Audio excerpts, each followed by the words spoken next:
Hello, everybody. Welcome to Christ-Centered Fellowship. I want to welcome everybody. Get your coffee and come on in and enjoy your time with us.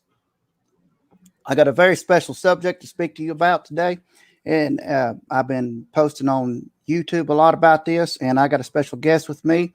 Father's Crisis is on with us tonight. He's on YouTube and he's on TikTok, and he's been a real help to fathers everywhere, and speaking up to everybody about and bringing the reality of fathers' rights and everything else. And I really appreciate that. I want to welcome you, and I want to welcome you to come in. Can you tell me a little bit about yourself, just a little bit? Yeah, I'm a Father's Crisis on TikTok and YouTube. I'm a 34-year-old man, and the last 3 years of my life, I've been going through a very contentious divorce and child custody battle. In that, I have really dug deep into men's and fathers' rights issues, trying to understand why is family court so jaded toward men? Why is it so hard with child support? Like, it's so hard to live. Why isn't there any type of sympathy or empathy going on toward men? Why are all these rights that being taken away from fathers? Those sort of things. And then once you start diving into those things, there's so much more that you start to learn, and you can go down to rabbit holes. So, and that's what I've been doing in the last year or so. I've went on TikTok and decided to start posting about fathers and men's rights. So, and I had about a good following about 2 weeks before the election, before TikTok decided to ban my account. I had like 50,000 followers at that time, and now I'm trying to regrow my account. So, but that's me. Well, it sounds like you've had a little bit of a hard time. A little bit. I have two young boys, 3.5, 5.5. And they're the ones really going through the tough time. Yeah.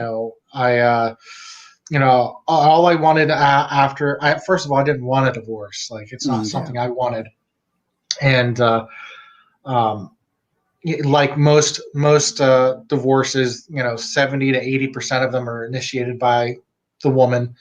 And I was kind of blindsided in some ways. Now looking back on it, I could have read the red flags.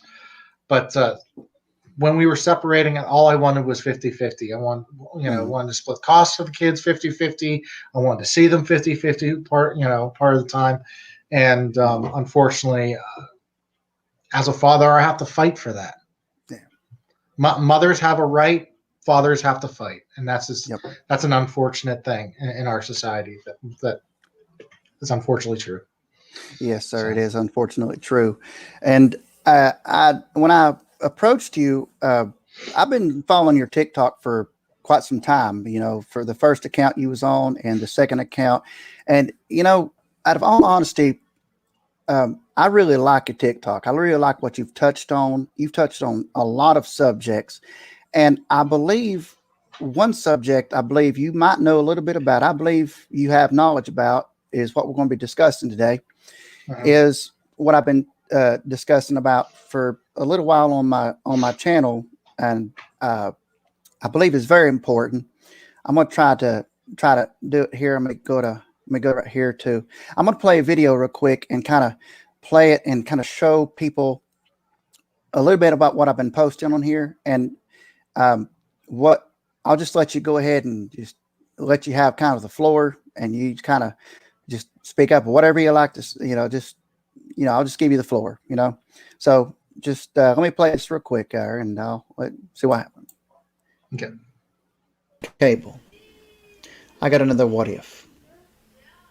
Now the what if I'm talking about is, what if you run into a father? This is another what if in a particular topic. Now, fathers hurt very badly.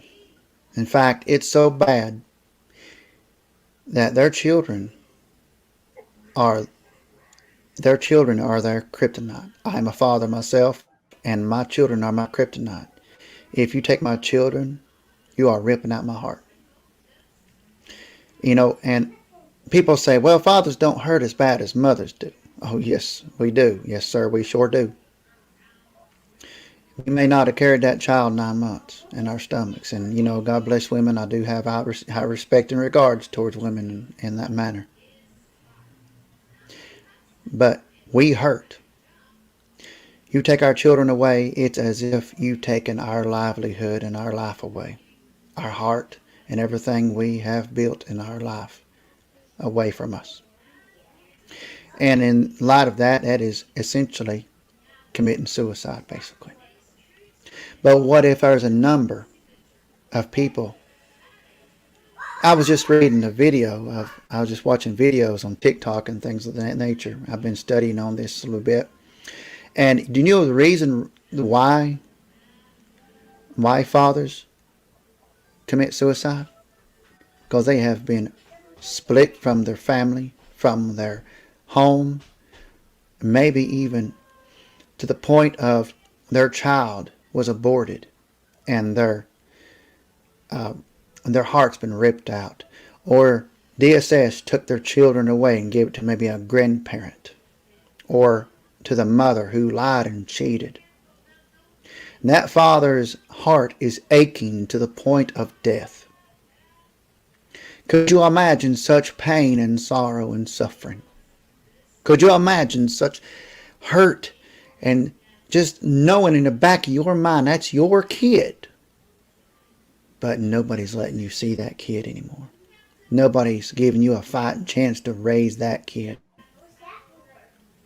You haven't seen that kid maybe in a year, maybe 4 years, because of the people that has them, that lied and cheated. Could you imagine that just for a moment? It's a heartbreak whenever you look at somebody and you say, please, do what's right. But they refuse. And they refuse to let you alone with that child just because of false accusations. Yes, if there's real evidence proving that they're guilty, yes, of course, there should be cautions, even to the point of parental rights removed permanently. But I don't see where people consider a father's feelings and emotions and mental state and how it hurts and just rips the heart of that father out of him, knowing that he is hurt. And people wonder why fathers commit suicide. And if you are a father right now and you are going through this, please do reach out to me or the hotline, or reach out to somebody you love and trust and get the word out. You need help. And you are considering suicide and you need that help. And mothers, please consider the hurt and pain and suffering a father goes through. Because out of all honesty, I haven't seen at least one kid of mine for almost 4 years. And that hurts.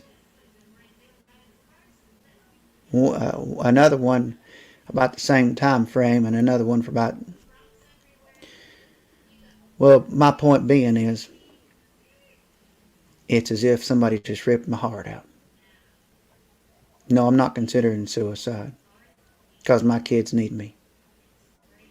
And I need them. But I'm telling you, fathers, you think it's all over. It's not over.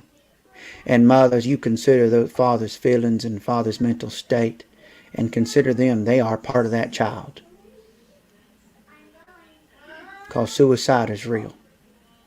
And fathers suffer so much that when I didn't have my son, or even my children at all, and I was accused of many horrendous false accusations, I come to that point to where I was thinking things in my mind before that I've never thought about. You can take a good man and turn him into a bad man or even a suicidal man. You can lie and cheat and make people believe he's the worst man you've ever seen in your life.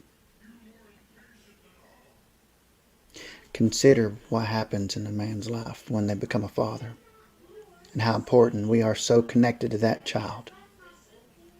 Because I hope you realize, mother, and anybody else, grandmas and grandpas, whoever you are, that has that child that belongs to them, rightfully belongs to them,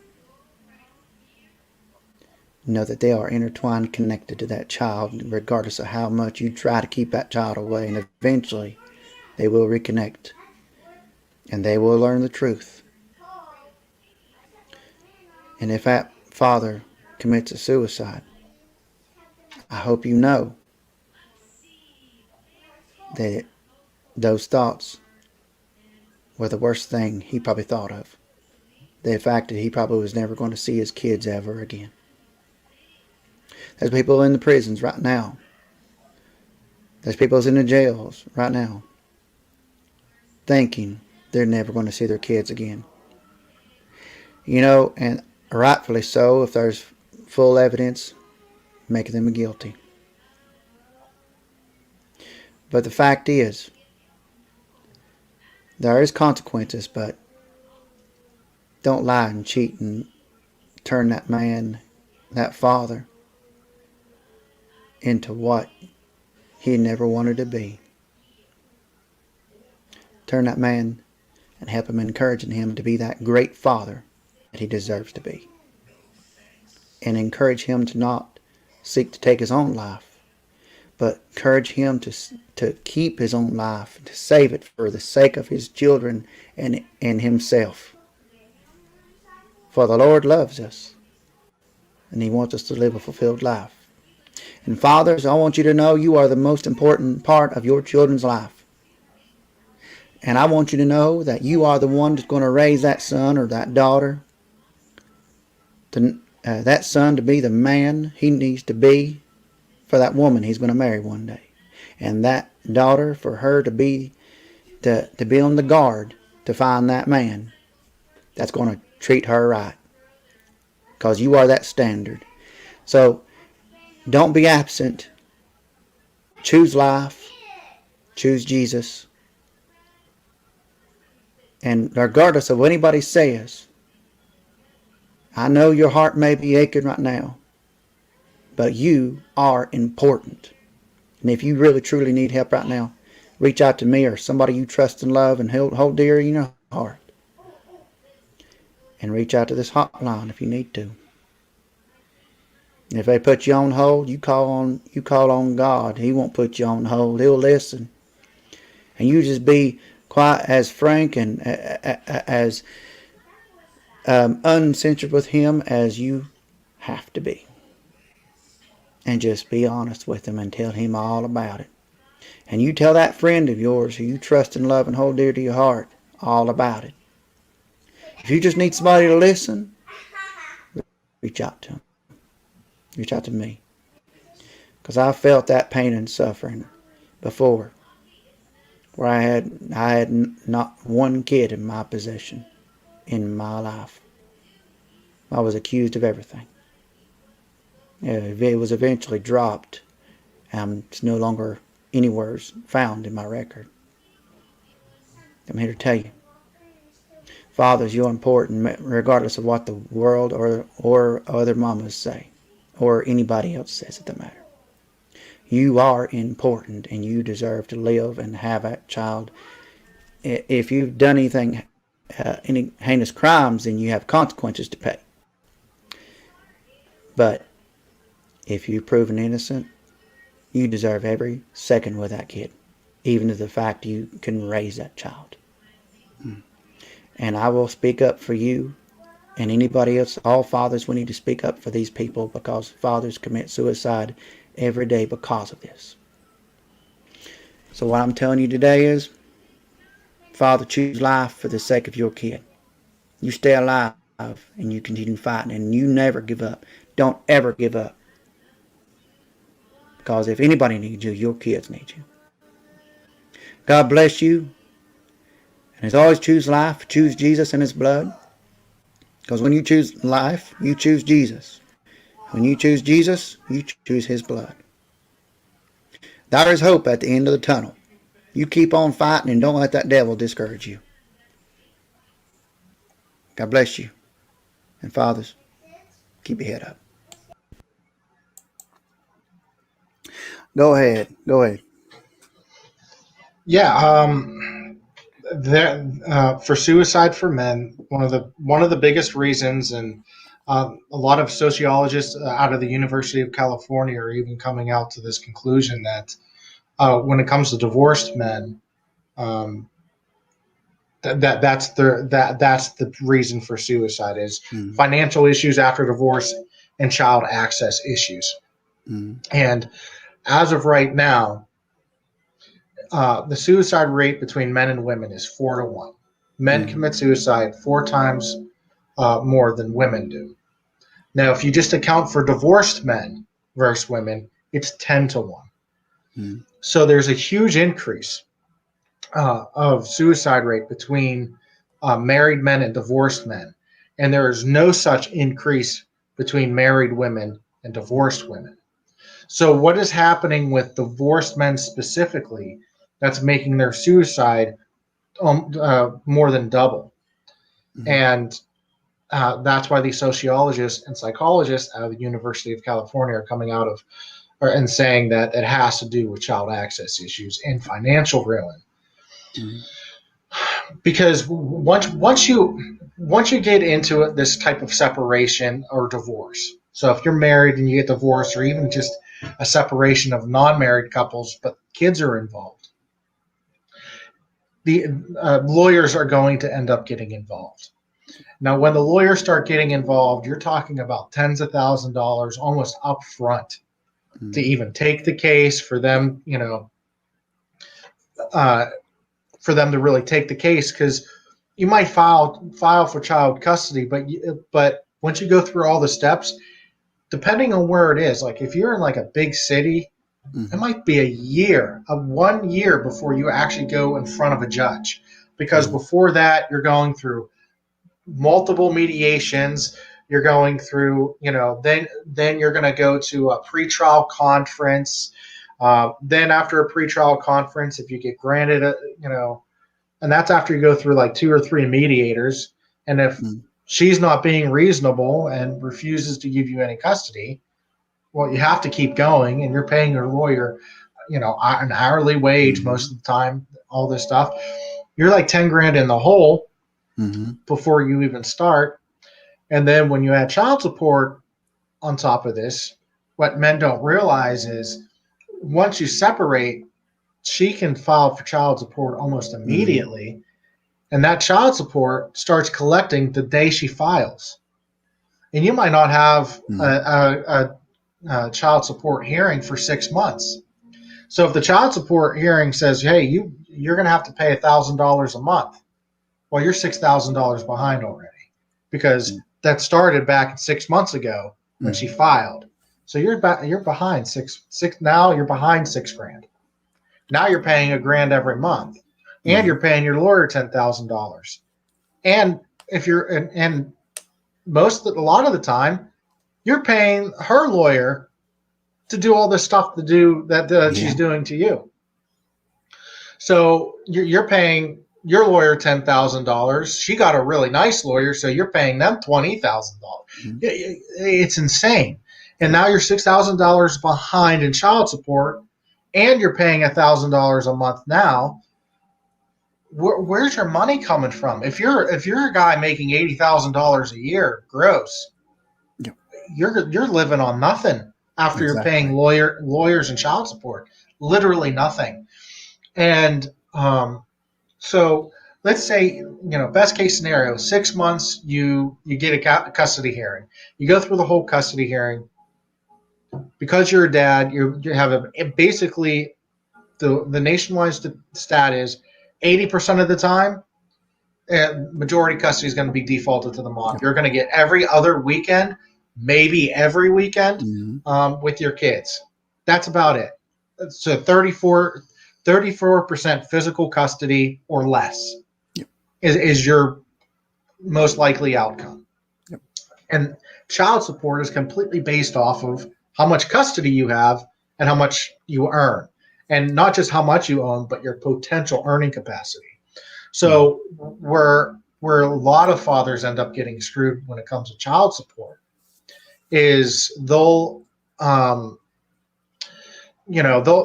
court will look at your 5 years of earnings. Okay. Mhm. So say 3 years ago, you worked in this factory making $25 an hour or $30 an hour. Mhm. All right. Factory closes 3 years ago. Now you're laid off, but now you found a job making $15 an hour, so you're making a lot less. And so there's no other job that compared to what you were making with your skill set. Despite that, this course will look at your income and be like, well, 3 years ago you were making $25 an hour. So your potential earning capacity is $25 an hour. We don't care that you're making 15 now. We're going to base your child support off of you making $25 an hour. Mm-hmm. So a lot of times the child support you end up paying is more than 50% of your paycheck. Now the thing is, they can only take out, I think at most, if you're behind, 60 or 65% of your paycheck. They can only take that out a month, but you're still owing whatever, even if it's more than that, you can still owe more than that. So when a lot of women who commented on my TikToks concerning child support, oh, it's only 20%. They can't take more than 50%. No, it's not. I mean, first of all, you're talking about gross income, and then you're talking then about net income. Mm-hmm. I personally was paying over with spousal support on top of that, mm-hmm. over half my net income. Wow. To my ex. And I had my kids every weekend. And so now we have a spiraling effect where, well, now I can't pay my mortgage. Now I can't leave the lights on. I can't keep the gas on. I can't keep the, I can barely put food on the table. And so now you get more and more behind child support. Now your driver's license is suspended because you're unable to pay. So now you can't. Now most of the time you can't work, and then this is what a lot of men end up facing, and that just gets you back in a worse hole that you were in. And then after that, they start threatening you with jail. So now these men who have never done anything bad in their life are now at risk to go to jail because they're poor. I mean, that's essentially what the problem is. Oh, you're poor? Well, we might just send you to jail. Yep. And so it's a real shock to a lot of men. And I've been threatened with it all in the last 3 years now, and especially with COVID happening and everybody lost their jobs. Guess what? You still owe your child support. Yep. You still owe your child support. Oh, you got laid off. We shut the whole country down. You still owe your child support. In fact, the first set of stimulus checks that came through, if you owed any back child support, they took the check. They took your check and they put it towards your back child support. And so a lot of these fathers were, expecting you to get a $1,200 check to be able to put food on the table, and they found out it went to their ex. All of it. They didn't get a penny. So you can see the huge financial spiral that starts to happening here. And sometimes when that financial spiraling starts happening, now I have to get a second job. You get a second job, what ends up happening? Your ex finds out you're making more money. You're right back in support court. Now they're adding that income from your second job to the $25 that you're not making an hour. And now you're paying even more child support. Yep. So now on the weekends when you're supposed to be, spending time with your kids, you're working so you can put food on the table, and you're, a family member, or, you have to get a babysitter to watch the kids. during your time, Yep. so you're not going to jail, so you don't lose your license. And then guess what? Then so now you're spending even more child support, and now because you're not home, so after the support court, he goes back to modified custody. While he's not at home, his lights have been turned off plenty of times the last 6 months. I should have majority custody. Judge goes, well, we want to do what's in the best interest of the child, and we're going to go ahead and we're going to take the kid away from you, and you get 2 hours supervised visits on Saturday. Mm. That's what you get. Now you get 2 hours supervised visits because obviously they can't be in your home. Yep. So now these fathers are working two or three jobs, still unable to pay for their rent, or mortgage or utilities. Now they don't have their kids. Now, and then the real horror story. Sometimes these men are living in their cars, and if they're living in their cars, they definitely can't have any custody. There's nowhere for the kids to be. So we put these men, and of course these are all middle class men, because rich men, I mean, yeah, they're going to be paying a lot more child support than we are, but they're rich and have money. They're going to be living a lower standard of living for sure, but they still have a house. They'll still be able to make it. And very low income men. Well, because they're paying they're so low income, they're not paying much in child support. They have side hustles already, and they just pay it, or they just don't care. And then, unfortunately, when you're talking about the low income fathers, sometimes they're already in jail or getting threatened with it, and they know kind of how to avoid that kind of stuff, and they just don't care. So what it ends up, who really hurts is the middle class. So you have some men living in their cars. So you take away their financial future. Doesn't matter how many jobs they get. They can't go back to school. They don't have money to do anything. So, and you know, if you're a poor man who can't make any money and support yourself, well, forget ever having a girlfriend or looking for another spouse, because you're absolutely useless in a woman's eyes because you're unable to provide. So their their love life is, forget it. They're living in their car. They have no contact with their kids. And in their mind, like, what do I have to live for? Exactly. Everything's been taken from me. I can't even take care of myself. I can't make any money. And I'm going to be paying this child support for 18 years. And then after these 18 years, I'm still going to be behind. I'm going to be paying arrears until for another 10 years on top of that, because some states, they'll put interest on it. Yep. I forget. This just reminded me. There was one of the Black Lives Matter shootings, which was one of the most horrendous, was a father in South Carolina, I believe it was. I forget the guy's name, but he was pulled over and he ran. He got pulled over, got out of the car, and ran. And I think what happened was the cop tackled him, and the guy was able to squirm away, and he got up and was running away from the cop, had no weapon, had no gun, and the cop legit shot him in the back. And there wasn't any political commentator like Sean Hannity, Rush Limbaugh. There was no one defending the cop, and they're like, this cop murdered that dude. Like, there was no question. And they found out the reason he ran, he owed over $20,000 in back child support. And then when you actually look at the actual case, and there was a warrant out for his arrest. So if he got pulled over, he was going to be arrested and carted off to jail. Well, they found out all of his kids were over the age of 21. And he wasn't – all of his actual child support was paid. That $20,000 was all interest going to be paid to South Carolina.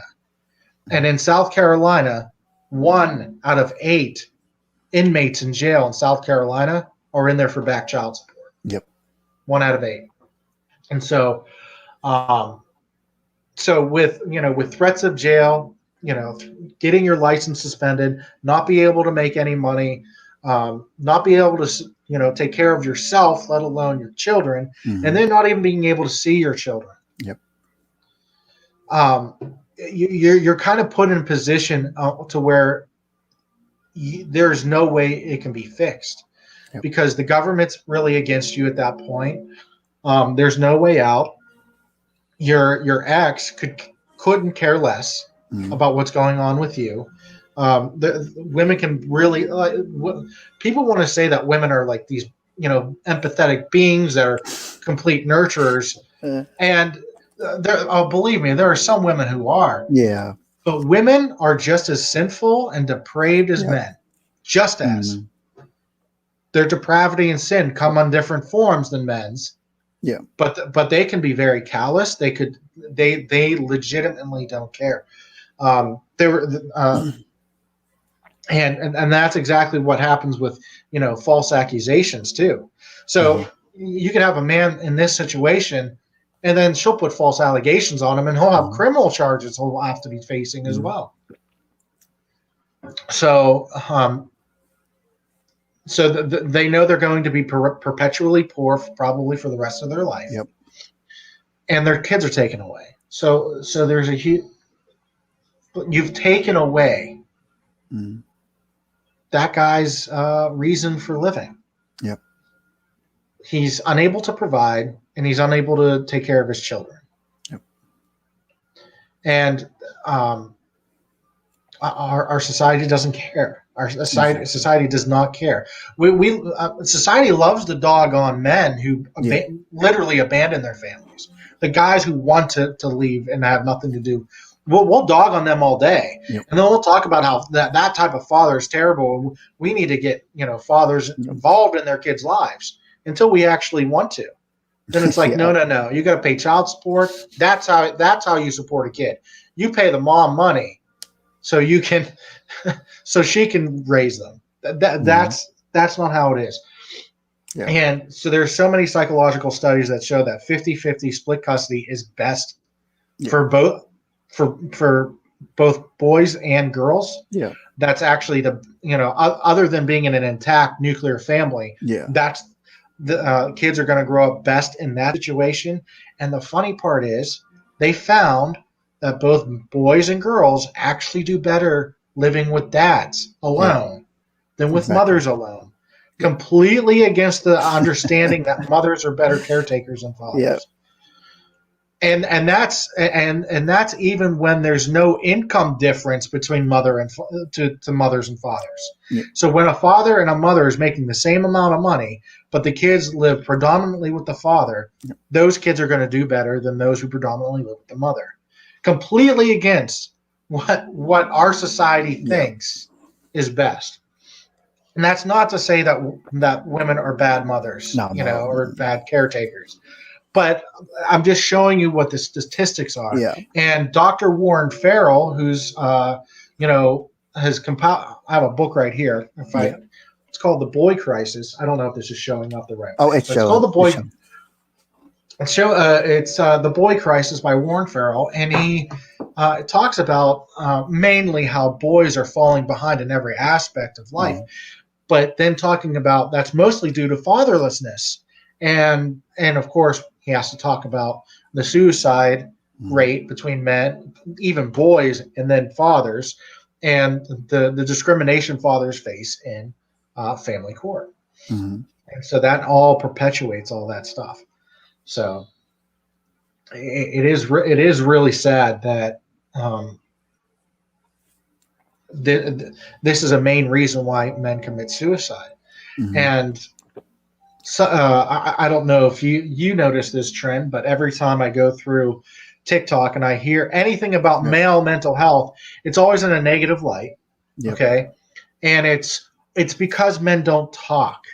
Yeah, that's right. Okay? Oh, we refuse to talk about it.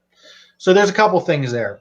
One, I forget what university did this study, but they did a study of young boys and young girls. Okay. And they asked young girls, do you like talking about your feelings? Girls, we talk about our feelings all the time. That's all we talk about, that kind of stuff. Not surprising. And then they talk to boys, and again, not surprising. The boys are like, do we what? We don't. Why would we want to do that? Like, it was complete, like, it was a dumb question to them. And then Well, so many people looking at that, it's like, well, maybe men's mental health. Maybe they should start talking about their feelings like girls. And Mhm. then a psychologist came out and said, well, wait a minute. Well, if we look at the depression rates between men and women and girls and boys, girls' depression rates are way higher than Yep. boys. Maybe it's because females actually brood and only think about things emotionally. Mhm. That might be a problem, Yep. and why women are more depressed than men, Yep. where That's men right. are more linear and logical, and it's not that men don't feel Yeah. Of course. feelings, is that we look through our feelings through logic and reason, Yep. more or less. And so because of that, talking about it with others might not be even needed. Yeah. That's right. And now, but there is a little bit to say that men don't talk about these things, in the sense that they know if they do, no one cares. Exactly. Okay, so the New York Times, and back in 2015, wanted to do a big story about suicide rate skyrocketing on college Mhm. campuses. Okay, their only examples were of women, Mhm. and never mentioned the male Never suicide mentions rate. him. Yep. They That's never right. mentioned male suicide at all. If you watch the special, you would think that the suicide rate was bad for women. And actually, between the 18 and 24 is one of the highest rates for suicide for men. That's right. And it's over four times, it's more than 4 times, 4 to 1 in that age group Mhm. between men and women. And so you see society not care. Um, you'd hear things, oh, well, man up, oh, that's your Yeah. responsibility, that type of stuff. Yeah. We know that and unfortunately, especially Yep. women are not empathetic toward men's issues. No, they're not. It's something that they have to be not trained in, but really empathetic. Women will only be empathetic toward maybe family Yep. members that are going through it, or their sons. This is pretty much the only reason why a lot of women end Mhm. up joining the men's rights movements, is because their new boyfriend is going through this, or they married a guy, and now her husband's going through this, or their son is going through this, or their brother is going through this. And that was kind of my sister's experience. Yep. She ended up dropping her child support for her son because she saw how bad it was affecting me. And it was only then that she clicked what was, my son's dad doesn't make a lot of money. He's poor. This probably is really actually hurting him. It wasn't until she saw it happen in me that she went to the child support office, and she's like, I want to do away with all the arrears that he owes me, and I want all child support payments to stop. And they looked at her and they're like, but why? But why would you do that? Why? Because I don't need the money. Well, it doesn't matter. It's for your kids. And she goes, my kids are fine. I want to, like, she had to almost had to argue with them to Yeah. get them off, get herself off Mm. getting child support. Yeah. And that could be a whole nother discussion why they don't want you to get off Yeah. child support. But that would be going down a huge tangent. Yeah. But and I think that's the way that women will Yeah. end up seeing these things, is through the eyes of a man that they love, either That's through right. family or another spouse or something like that. Mm. And there's just so many sad stories of women knowing women. If you go to a father's rights page Yeah. on Facebook or whatnot, you'll see these. These women saying, "I hope you kill yourself. I wish you just were dead." Like these nasty text messages, Mhm. and I mean, they truly mean it. Like Yeah. I know. it's not that they're being hyperbolic. They mean Mhm. it. You know. They just hate the men so much because the relationship failed, or they have some type of slight. They feel that that their ex did them wrong in some way, Mhm. and some exes do. Yeah. I'm not trying to paint all men as angels here, but despite that, despite if your wrongdoings in a marriage, Yeah. it's a 90% of the times it's both of your faults. Yeah. You both have faults that ruin the marriage, Hmm. things that you refuse to address or refuse to change about yourself to make the marriage Hmm. work. It's a 50-50 thing. That's right. And but once the woman is out of that relationship, Hmm. it's go time. It's go time on your soul basically. Yeah, it They is. It they really just is. don't care what happens to you. You're absolutely right. Yeah. And you're right about one thing too, is the accusations.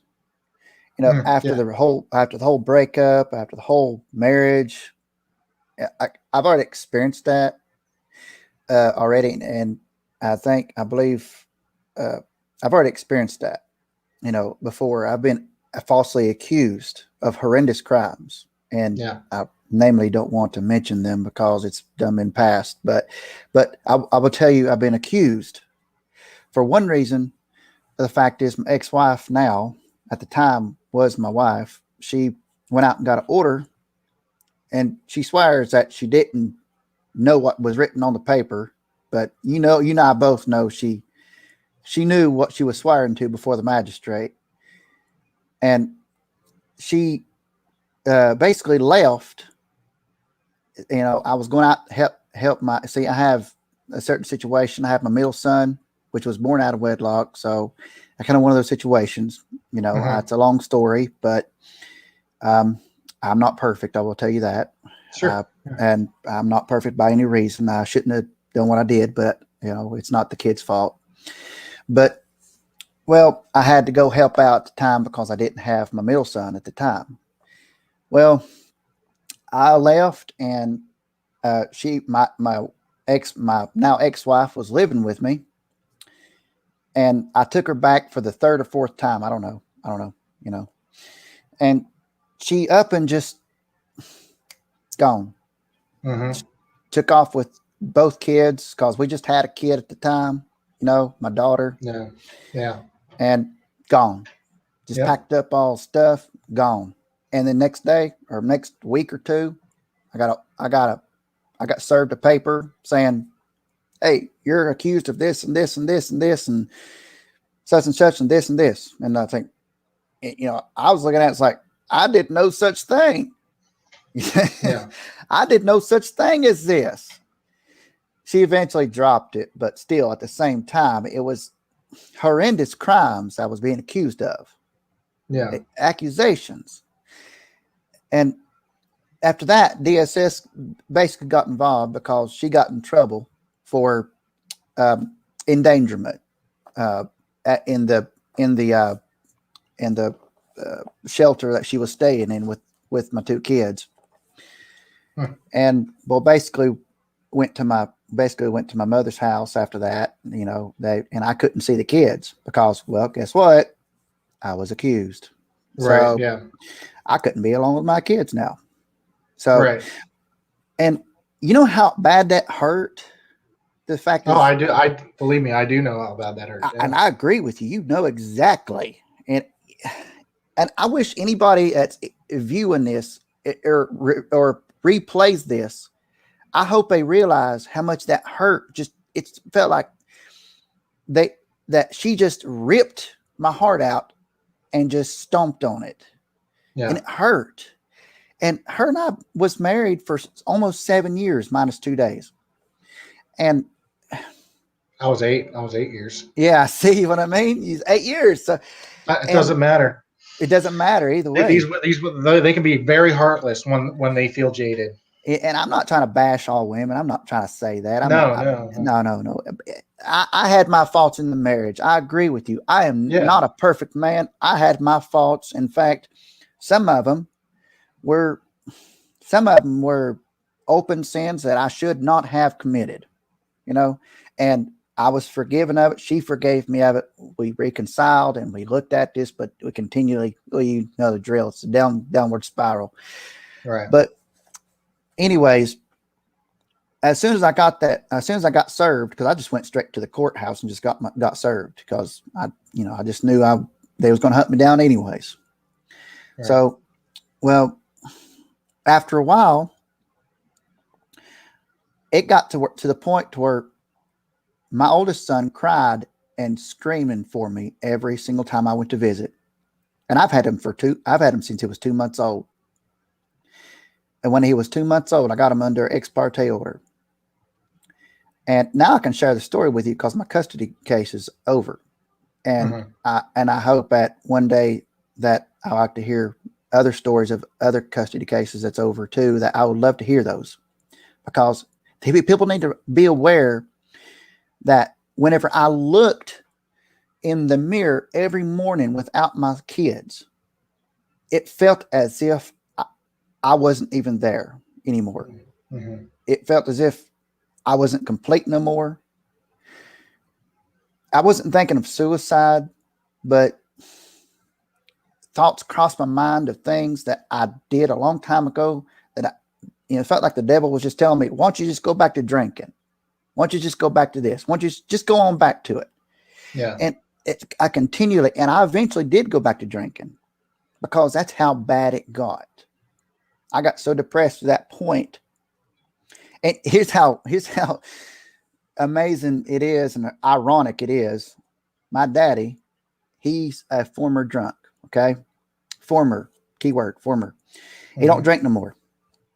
He stopped drinking after so long, And well, he called me, or I called him while I was on my about sixth or seventh screwdriver, as you call it, and I was headed towards 8 or 9 because I was wasted at the time. Now that'll get you not walking right. Yeah, and I wasn't walking right. Miraculously, I was, but I was very slurred. To be honest with you, yeah, I was. Yeah, and I knew I was doing wrong. I knew it. I just didn't care no more. That's how bad it was. I just didn't care no more.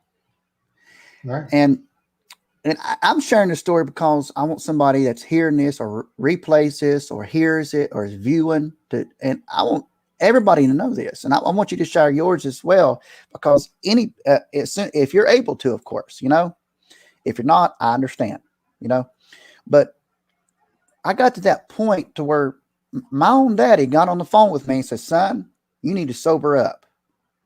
I've come up from a former drunk now. Come up a former drunk, say, son, you need to sober up. And I was like, and I, as slurred and as drunk as I was, I told him, yes, sir.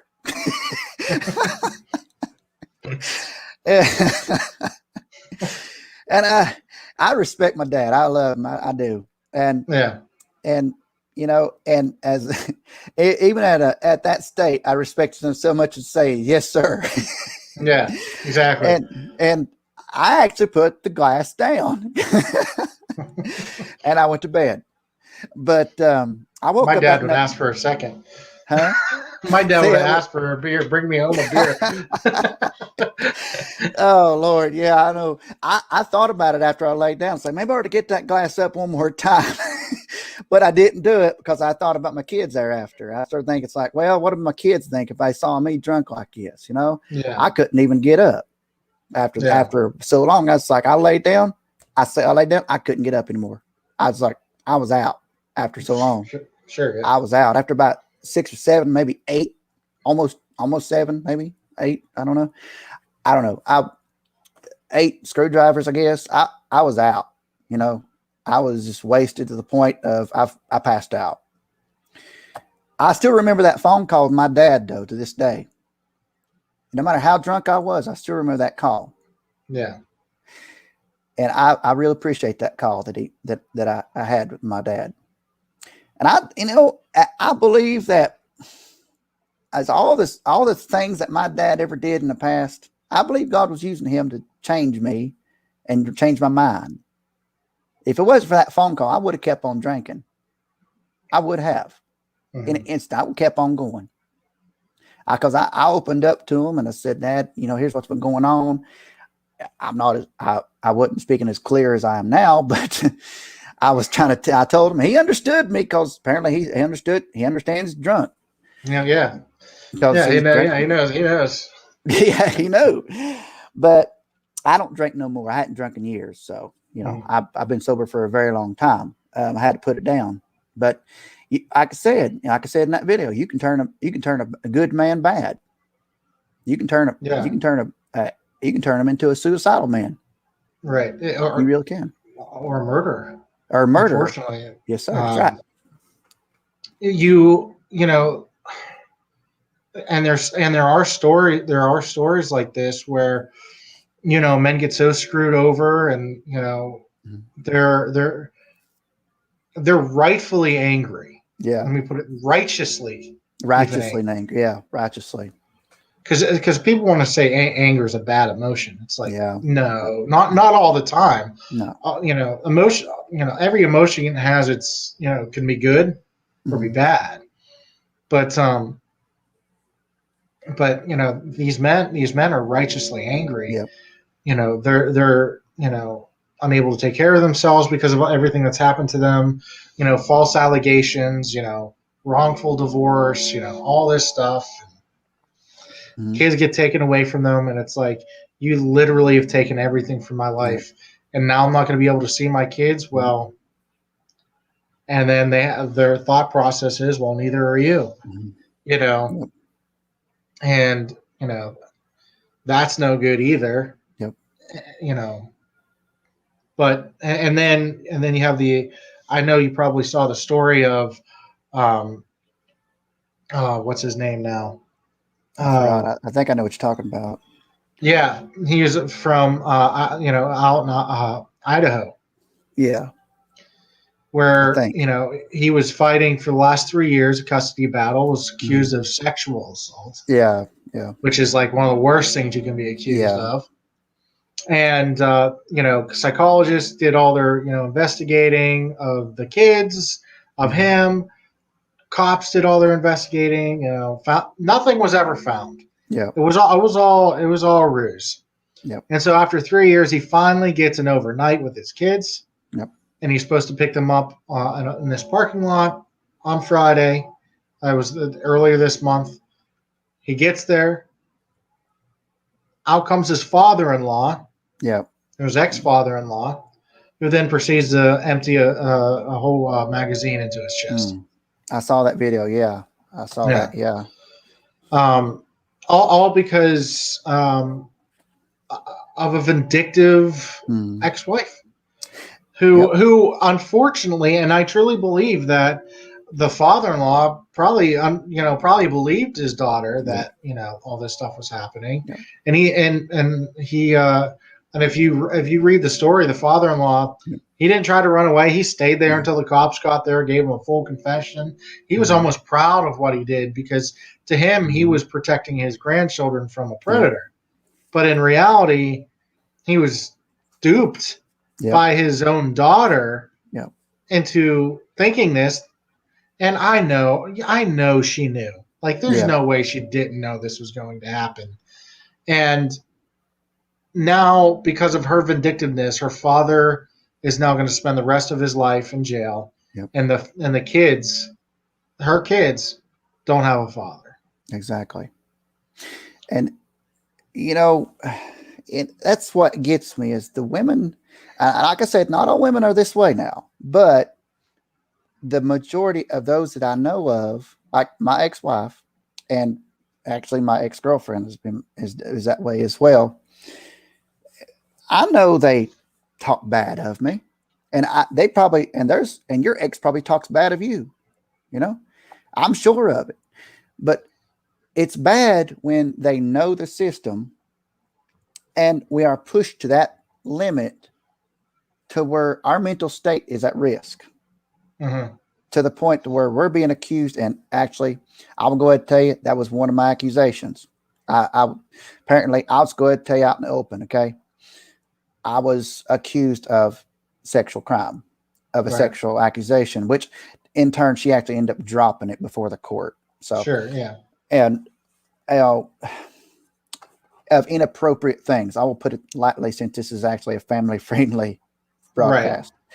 Um, well, anyways, um, it, I start thinking about all those things. Is if they can go right in there and just simply just snap your fingers and just go to the magistrate and say, my ex-husband done this and that, or my ex-husband done this and that to my kids. And in an instant, in less than a day, at that moment, that has now caused so much.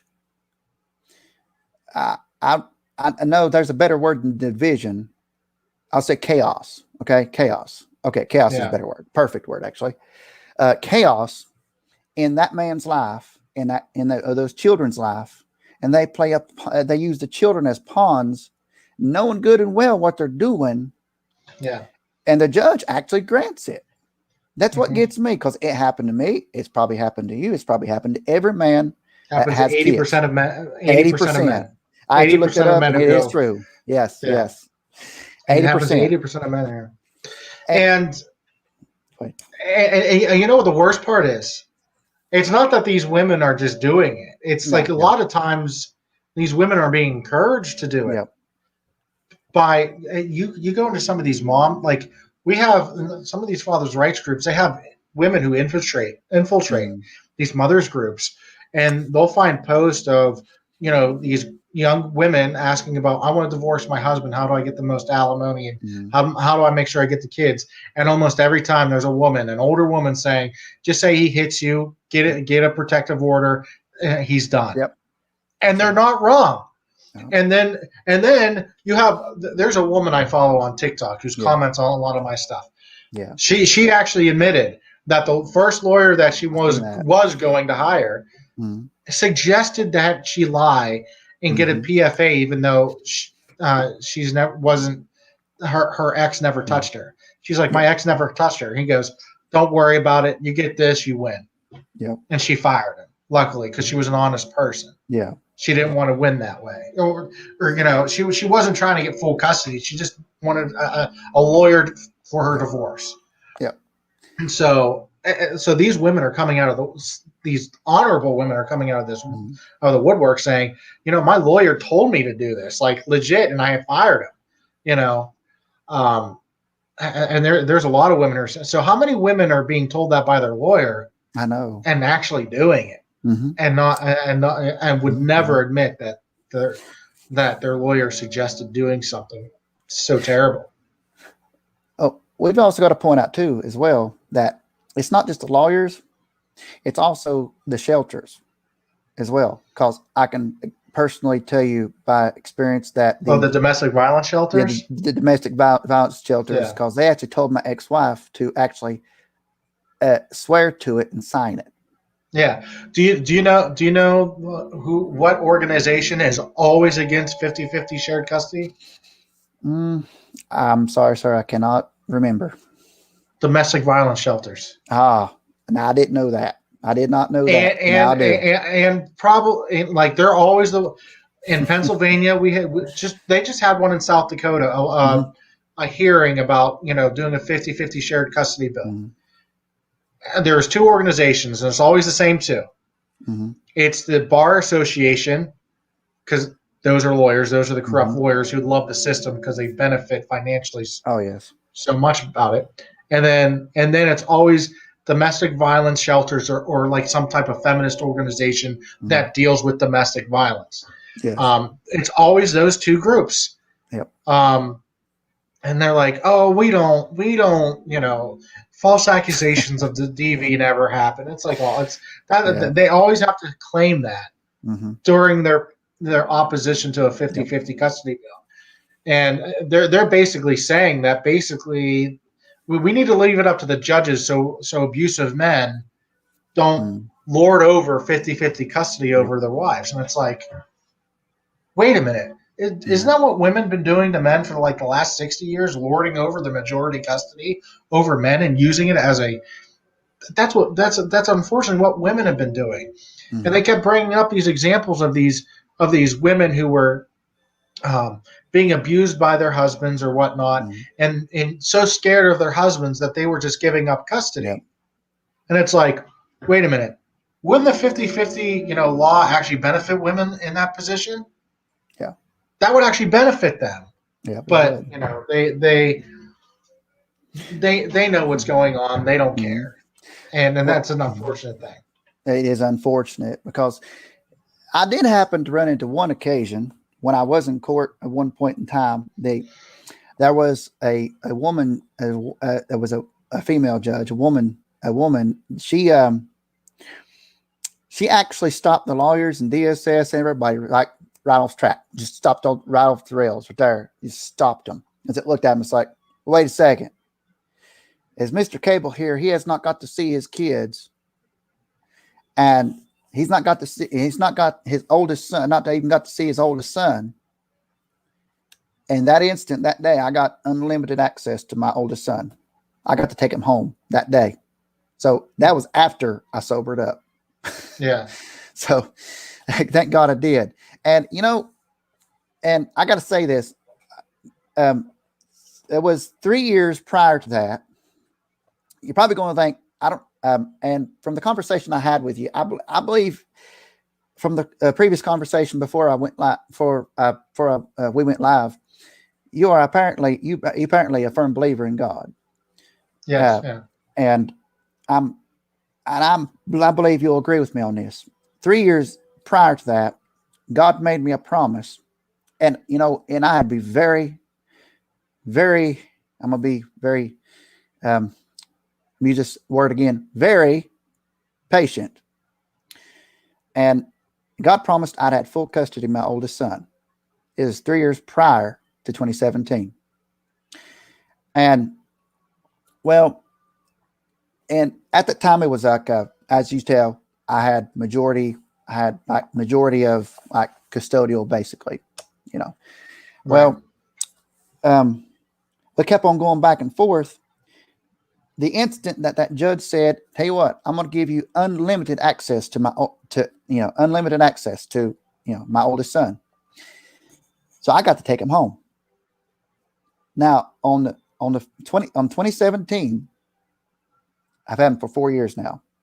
2017, I got full custody, and thank God too. I had to go behind the church and shout glory. Yeah. Because I was excited. It's like, son, let's go home. Yeah. Yeah.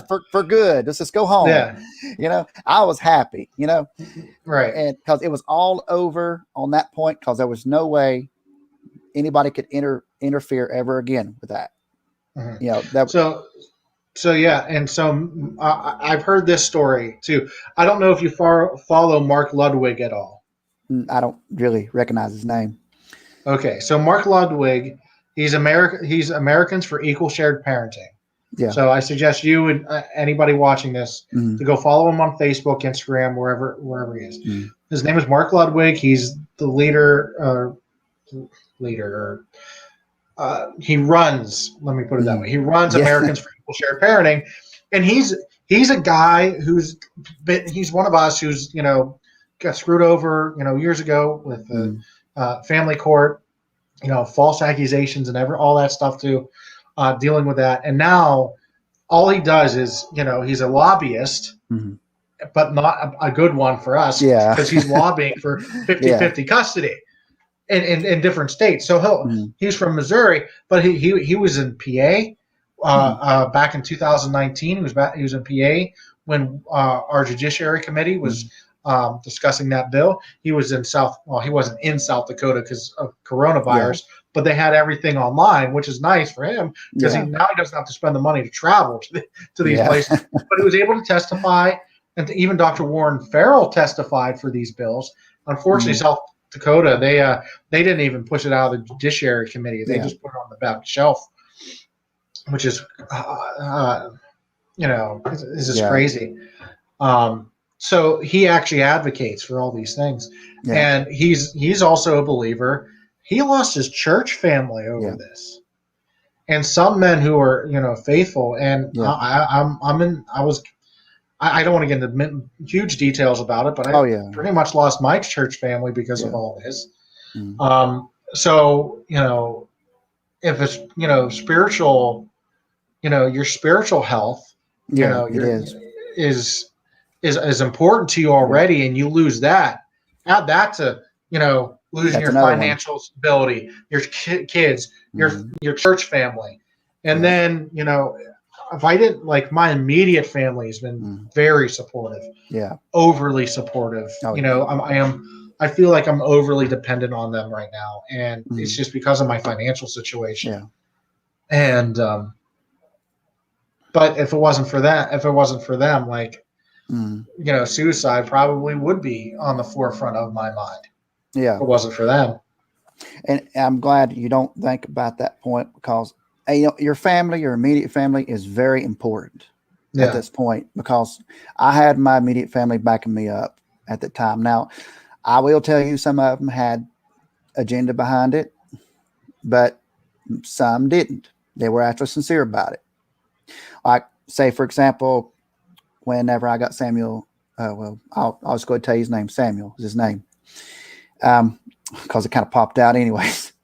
Can't really edit that out of this. Yeah, well, that's one bad thing about going live is that Yeah, it's one bad sometimes thing. something slips out. It's a I do first that all name. the It's time. fine. It's a It's fine. first name. Good biblical name, by the way. Oh, thank you very much. Thank you, sir. But when I got him at 2 months old, my aunt actually helped me out, and I didn't know a thing what I was doing. I won't lie to you. At 2 months old, I was like, what do I do? Yeah. Because it was my first kid ever. Right. Yeah.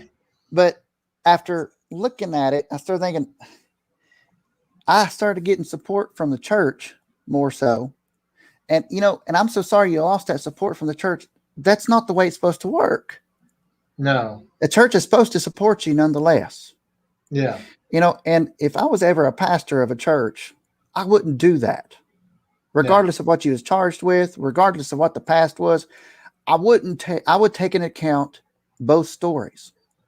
Mhm. I wouldn't just take one side. And Yeah. and as a church, that's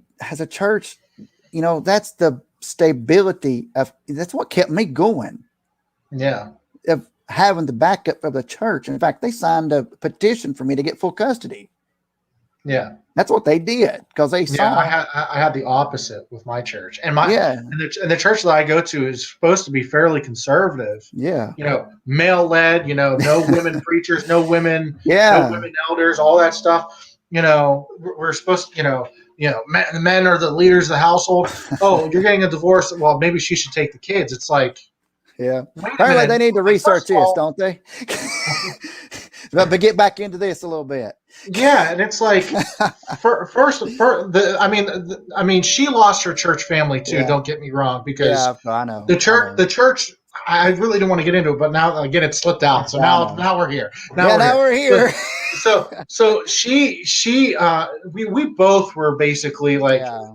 I think our church was like, you guys are just enough. Yeah. To my wife, you're falsely divorcing your husband for nothing, like literally over nothing. And then after my story was coming out, they're like, we're just going to like excommunicate both of you. Just see you later. Yeah. And so I lost my family over the thing, and I just think they just didn't want to deal with it anymore. They're just like done. And so very, very frustrated because I thought I was friends with the friends with the pastor. Oh, I thought I was yeah. friends with the elder, and it's like, but when the chips fell, you were telling me, like, not one of them, not one pastor or elder or deacon, nobody in the church told, and she when we were like separated but still going through counseling and stuff, she wouldn't let me see my kids. And not one person told her what she was doing was wrong in our church. That's a sad thing, to be honest with you. Yeah. And not one person. And to me, that's, unforgivable. Like you're supposed to, you're supposed to be, you're supposed to try, first of all, trying to keep us together, because we're a married couple. Yeah. And that wasn't their fault. I think no matter what happened, my ex-wife made her decision. So like that I don't blame them at all about. What I do feel like because they weren't backing me up and telling her what she was doing was wrong. She felt justified in doing what she was doing. Church is on my side. They're not telling me what I'm doing is wrong, other than divorcing you, which I don't care about anyway. So then she felt justified in doing what she was doing, and now I'm 3 years later, I'm still fighting for custody of my kids. And I'm so sorry to hear that. I really am, because honestly, I think every father's story needs to be heard. It really is. Yeah. It really does. And the church needs to back every family up, because I've seen pastors. I've seen many pastors come up. I've been under quite a few pastors in my life. Okay, right now I'm under my pastor up here in right here in North Carolina. I'm under my pastor here, and I love my pastor. I can call him anytime, at least during the evening, and I can just talk to him right off the bat. And and that's what kept me going. But the thing is, when a father loses the support, and the pastor's supposed to stay there and support the family and advocate to, no matter how bad things get, and be there. Because if you lose that support, you're not only losing spiritual leadership, you're also losing the guidance, or losing the support from other people. If you've already lost the support of your family, if you lost the support and you're already being accused of everything under the sun, all the support's gone. You have no other support. There's no other support there. The church leaves you, the pastor, that particular church leaves you basically high and dry. That's unbiblical. They're supposed to stay right there and be there for you. And I know they can't come in the courtroom and say this and that, but come on, when they're supposed to be there to comfort you and help you, and to bring in accountability. And I know, and I'm glad we brought that in the picture, because that's another part of what causes suicide in a certain way. Because once that support goes, it's all going downhill that much faster. Yeah, they don't have. There's that's no just another support. It's another support system that's just gone. It's gone. And I still have some church members who reach out, Handful. and I gladly talk to them. Mm-hmm. But it's been tough, spiritually, the last 3 years of mine, and just not having any. It's like it blows my mind that you're in such a conservative type of church where men are actually important, and they're supposed to be the leaders of the family and all that stuff. That not one person scolded my ex-wife, who was still talking to all these people from our church. Not one of them told her what she was doing was wrong. Not one. And it's like, I just don't like why. To me, it almost seems like the idea that our society is our secular feminist society is pushing, that women can do no wrong, that type of mentality. It's even seeping into our very conservative churches. It is the church in general. It is, especially church in general. Well, the physical church is definitely it's coming in there and creeping in. And there's no more accountability. Remember the Church of Corinth?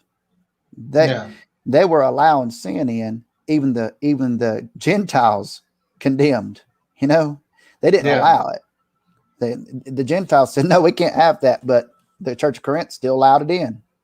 And Paul condemned them for it. It's like, you got to deal with this. And that's what happens. And they show favor. They show favoritism. Right. I know one church I was at, there was a family. I'm not going to tell the name of it because, well, they might be on here that might view it. I don't know. And I choose not to create more division. That's been decades ago. Always try to keep things anonymous as possible. Yeah, I try to be anonymous as possible, humanly possible, should I say. Yeah, right. But this church had a great division, and, well, let's just say something very bad happened, and apparently they kicked out one person, but they let the other person still get up and sing and do whatever. Right. Which that was troublesome. That was very troublesome. And Clear that goes back favoritism going on. Yeah. favoritism. It's family based, and that's what run at all the years I've been preaching and in jails, in the prisons, in the churches. I've noticed one thing: the difference is some churches are family run, and that's probably why fathers, especially in there, are more discriminated in a lot of sense. But yet the Bible says that the father and mother are supposed to stay together. The Bible says also, I advocate for marriage, but I also advocate there are certain cases, like I'm divorced too, and I was forced into divorce like you was. I didn't want a divorce. I did not want a divorce. Right. I tried fighting for the marriage. Even if I was unhappy, I still fought for it.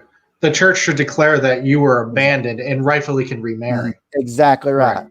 But the problem about it was there was no declaration of it. There was nothing there was times I had to stand before the church, which is very bad for a preacher.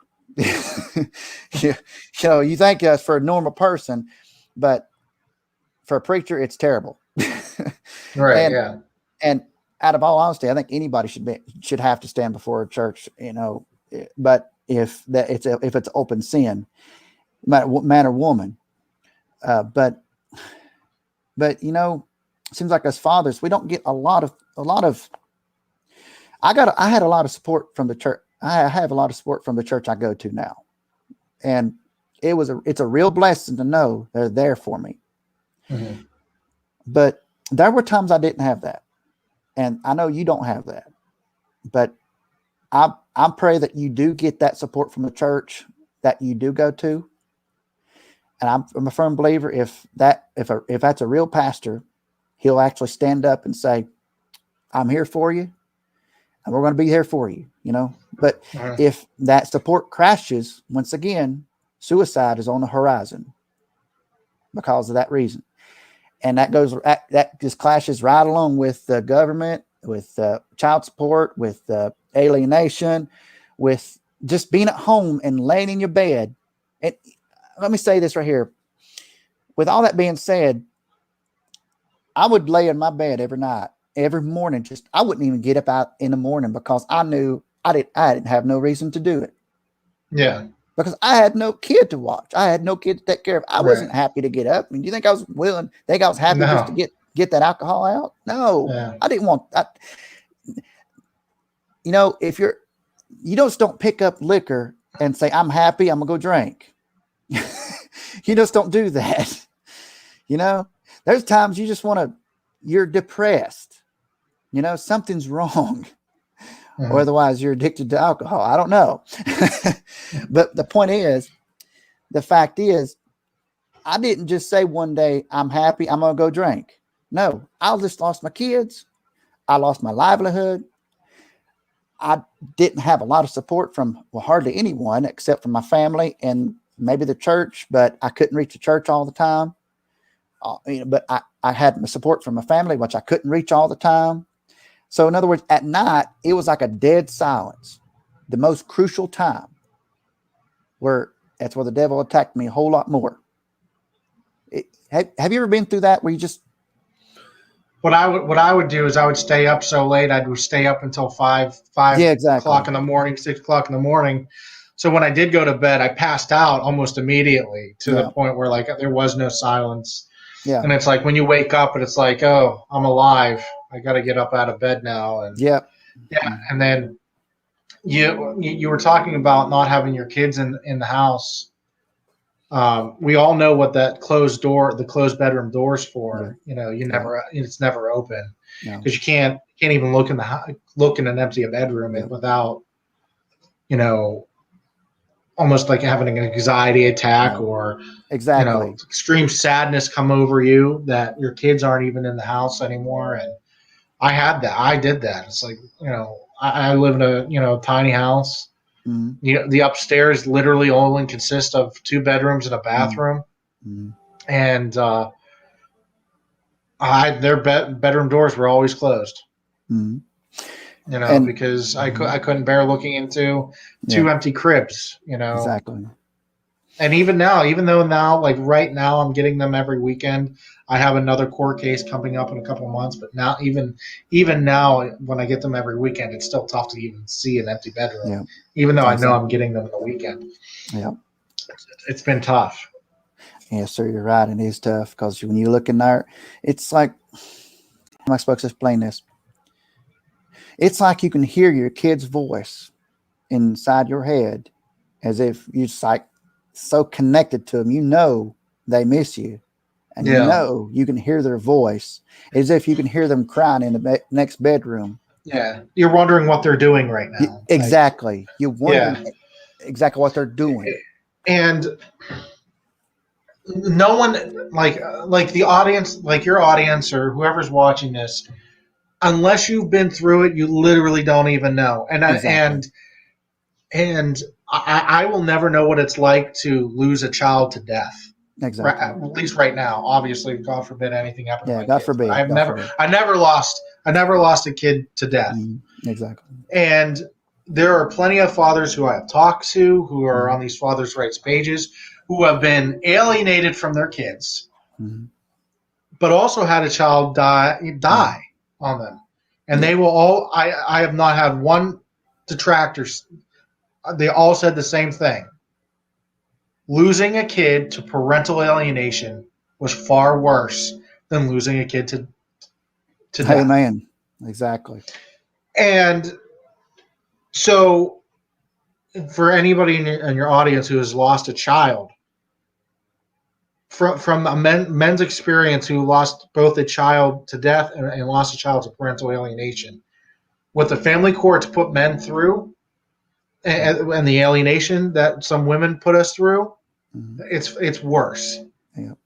And that's the testimony of men who've lost children to both.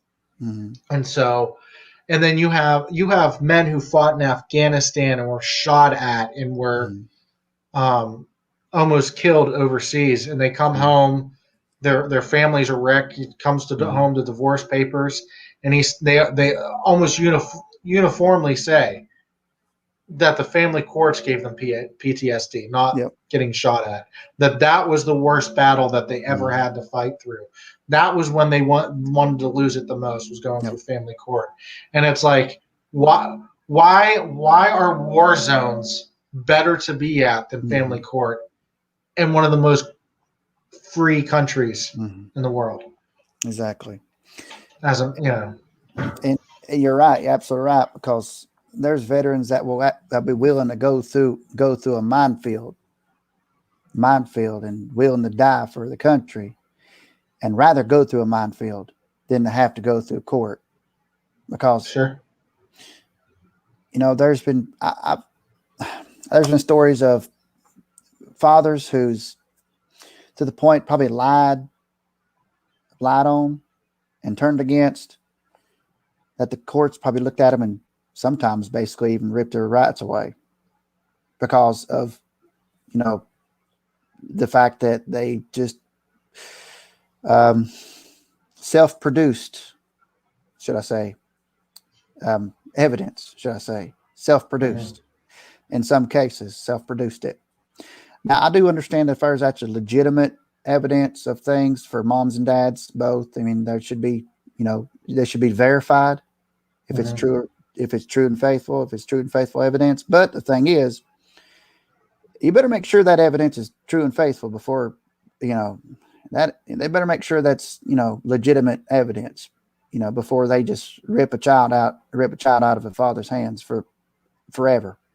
Yeah. Because, well, that's the thing. Like, even if judges,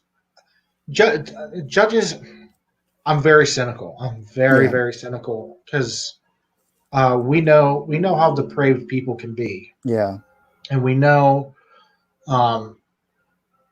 we know that, even these judges are making money off of these contentious divorces and child custody cases. They're making money. As long as the courts are filled, more hours they work, that they're there. They're also if they're being elected, they're getting paid by these lobbyists to support, not support 50-50 custody. Yep. And that's actually what happened in South Dakota. You're trying to change the law up in South Dakota, and when you make a law about 50-50 custody, where does it have to go through first? The Judiciary Committee, where all the former lawyers and judges are. And you're going to tell them, oh, we want to change this law, so all the friends that you have that are lawyers and judges, they're going to make less money now. That's really the bill they're looking at. Oh, 50-50 custody, guaranteed. Oh, we don't want to do that. We want the contentious divorces. Because you look at Kentucky. Kentucky is the only state that has passed a bill that's 50-50 custody, and it got passed in 2016. It was partially implemented in 2017, fully implemented in 2018. And this should be interesting for people who care about domestic violence and false domestic violence claims. By the way, back in 2016 in Kentucky, when they passed that bill, they also passed another bill that expanded the definition of domestic violence. Okay, so including more situations and more things. And prior to that, their domestic violence claims were going up every year, mostly due because their population was increasing every year. So you're getting a more population, and it makes sense that you're going to have higher domestic violence claims. But after they passed this 50-50 custody bill, they found that it was dropping 4% every year since that was passed. Well, why is our domestic violence? We expanded the definition, therefore we should have seen a huge increase in domestic violence claims, not a decrease. So why? Well, why is there all of a sudden a decrease in domestic violence claims? Well, because they know now the judges have to, they're required to basically rule in 50-50 unless there's overwhelming evidence of physical or sexual abuse, or you guys live way too far away to feasibly do 50-50. Really, other than that, there's no reason not to do 50-50. And so, and the way the law was written, just to get a domestic violence claim, you have to actually show proof more so beyond a reasonable doubt. And so their domestic violence claims went down because, when they went to their lawyers were like, this is a 50-50 state now. You guys better, just go ahead and figure out how to make this work instead of like it is in every other state where the lawyer's like, you better dig up as much dirt as you can on this one over here because one of you's going to lose. You better not, and if you don't want it to be you better dig up as much dirt as you can. And then they drag it out as much as they possibly can. So you wonder why we in this adversarial system, where in Kentucky it's like, look, we're a 50-50 state. Let's just get this over with. That's because the judge is going to have to rule 50-50 anyway. Yeah. So it's like, why pay for all this stuff? Yeah. And so so women aren't claiming their false domestic claims, because we tell fathers who are, don't ever leave your house. Like you really shouldn't leave your house and leave your kids behind. Yeah. Because when you do that, you're kind of signaling to we understand why you would do that. Yeah. But a judge is going to look at that and be like, oh, he left his family. Yeah. Okay. So you leave the family, and then she doesn't allow you to see the kids, and now she basically has the house, and you've conceded the house to her. You conceded the kids to her. 6 months down the line, the judge is going to be like, well, the last 6 months they were with her, so I'm not going to break the tradition of. Yep. So you only get them to see them every other weekend. So sometimes men end up shooting themselves in the foot, preferably, and end up, not having time with their kids. So then we tell these men, well, don't leave your house. Okay, well, they don't leave their house. What does the ex do? Yeah, police, he's threatening to hurt me. Yep. Guess what? Now you're not only are you out of the house, but now you have a PFA against you, and now the judge is going to look at that and be like, "Oh, you hit your wife." Yep. We live in a system, I know this is painting women as bad. Yeah. And I'm not saying that these are all women. No, obviously not all women. No. But every single woman has that loaded gun. Just not every woman uses it. Not And every woman uses it. that's what we don't that's what a lot of men don't realize. Yeah. Every woman has a loaded gun. Mhm. Some of them use it, some of them don't. Mhm. And we just don't know when or if they're ever going to use that gun. Mhm. And and you're absolutely right. We got to look at the scenarios of every aspect whenever we have to deal with a situation like this. I learned this after the whole custody case. Afterwards, sadly, afterwards, because it's kind of sad whenever you finally learn how to deal with it afterwards. That's the majority of us. The Yeah, it's majority of us majority. only find out after. Yeah, and after I started looking at the whole case, I started looking. I started saying it is what it is from now on. I'm not. I don't get manipulated anymore that much if I ever do, because I know what to expect. Yeah. But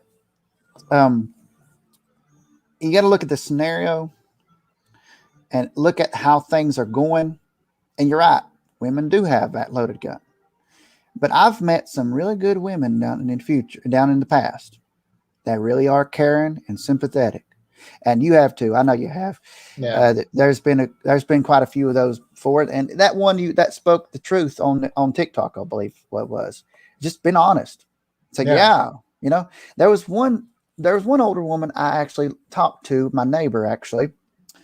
She was honest to a T. She was just honest. Okay. This is how acquaintance we are. This is how friendly we are toward each other. We're actually honest. Okay.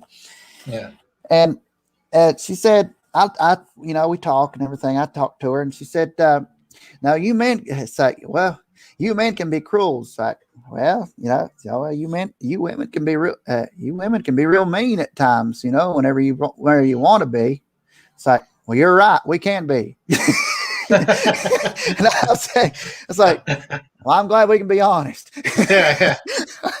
It's like, well, I told her, it's like, we can be cruel if we wanted to be. Yeah. And we was honest. But we're taught not to. We taught not to. The vast majority of men are taught how to treat women. Exactly. Right? And it's usually, and it's not like, like these people want to say like we're taught to rape and we're taught to do. It's like, no.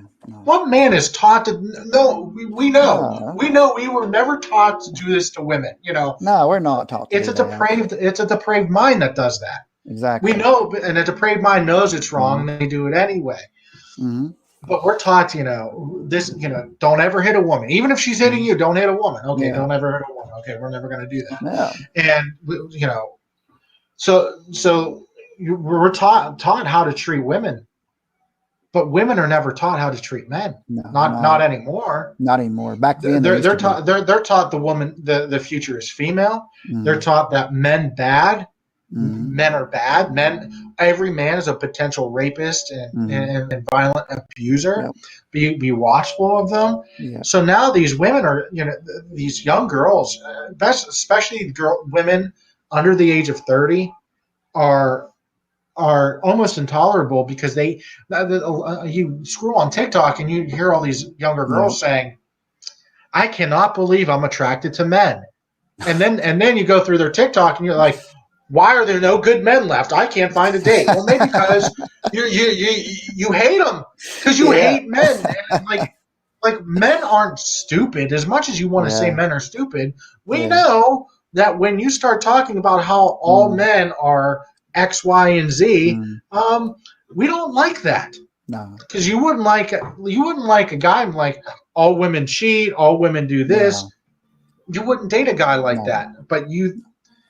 It's come to the point where it's crazy town, and it is. I personally, this is my personal decision. It's like I don't think I'll ever get married again. I will never be with a woman again.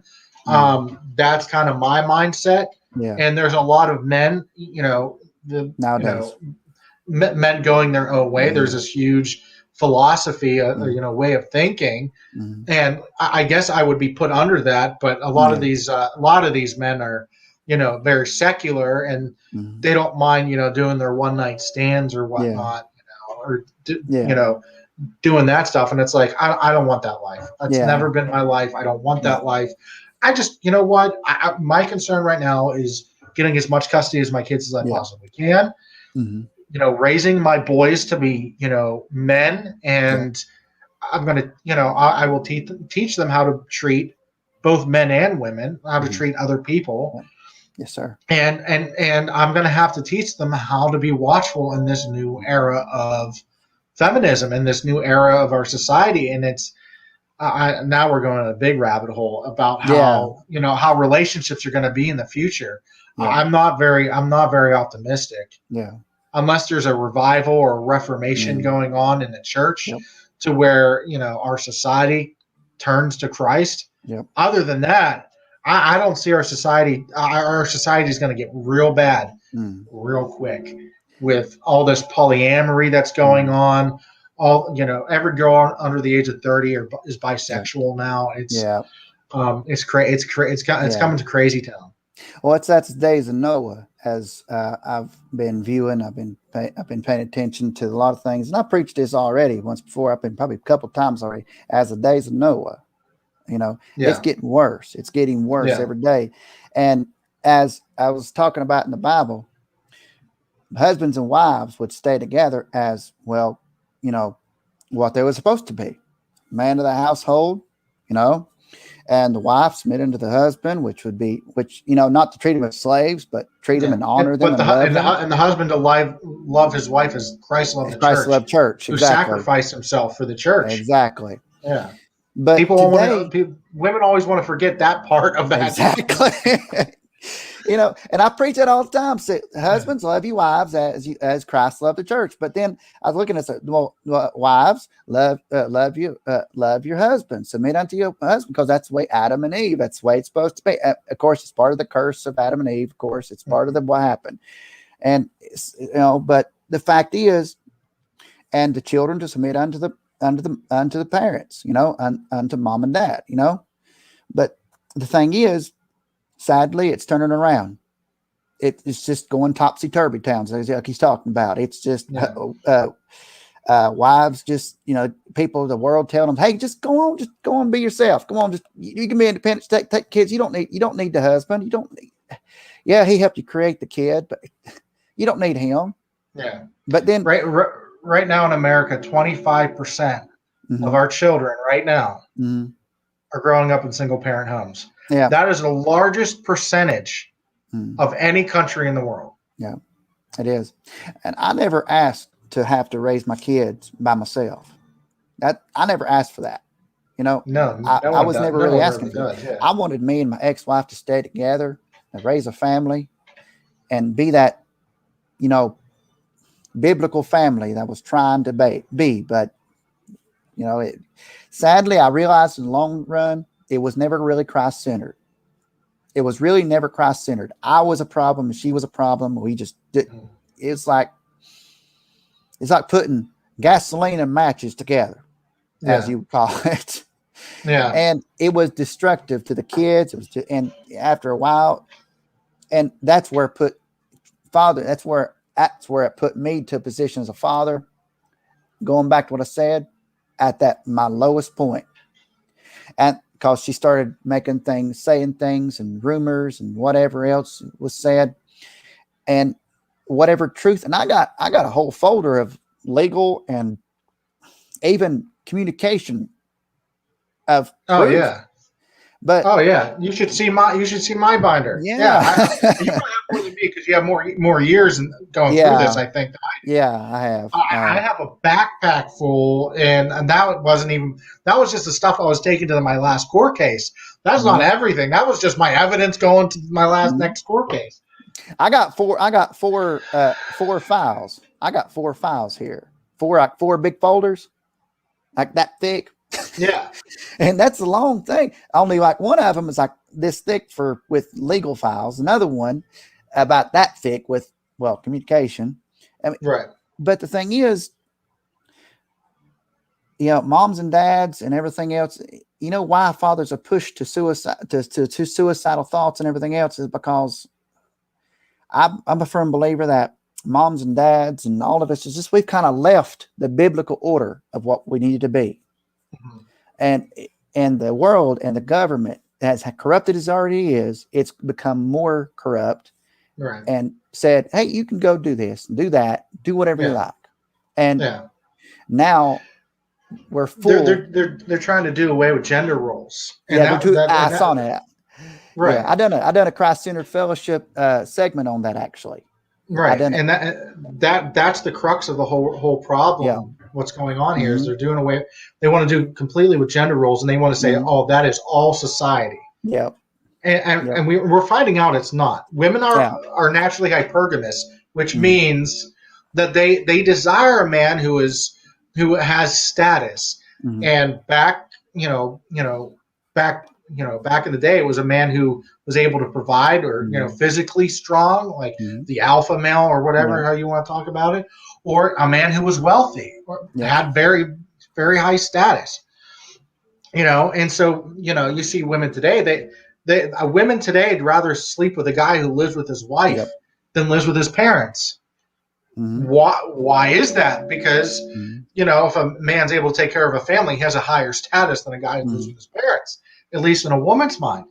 So, but now, because we've been so women focused basically since second wave feminism, more women are graduating college, graduate school, and getting more women are getting doctorates now than men are. So you have a huge influx, and 60% of women and people in college are women. 60-40. So there's 20%. That's a huge jump.